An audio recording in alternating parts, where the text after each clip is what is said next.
Having just completed a bunch of videos on the open-close technique and the Moeller technique, I want to take an opportunity here to compare the two and shed some light on each of them, show how they're alike and how they're different, and maybe help you make some decisions about how you're going to use them.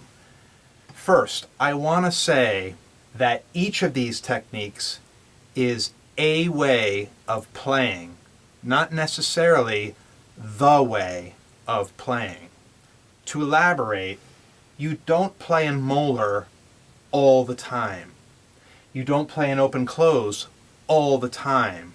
These are techniques that you study, practice, and hopefully master so that you can incorporate them into your playing as you need them to be expressive musically. And that's important to note. Do not get caught up in thinking you are going to master one of these systems and therefore be a great drummer because you've mastered just the system. It doesn't work like that.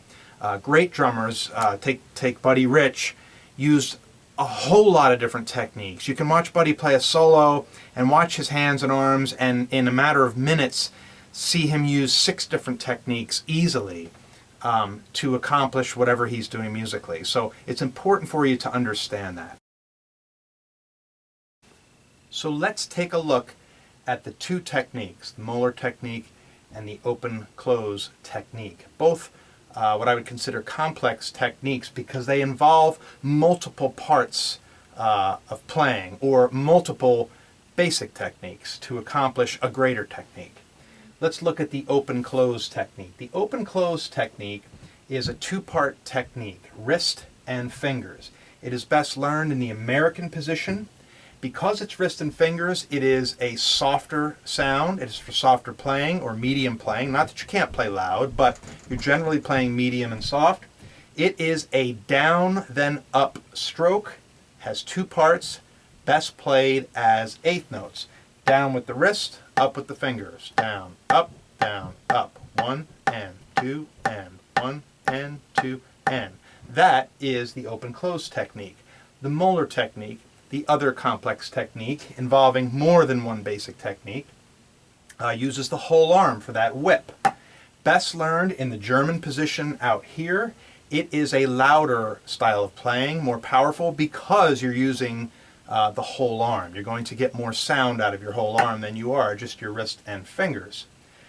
This is an up to go down stroke, and there are 3 parts to the stroke: the wrist stroke, the whip, followed by a tap and an upstroke.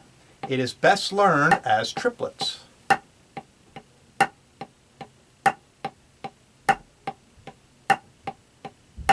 Those are the 2 techniques side by side. As you can see, they each have their own applications that can be very useful in your playing.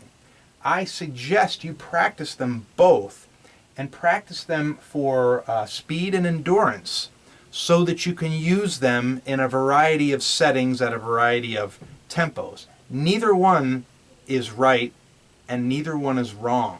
Again, I reiterate, neither one of them is the way to play. They are each a way to play. And being able to utilize each is just going to make you a more expressive drummer.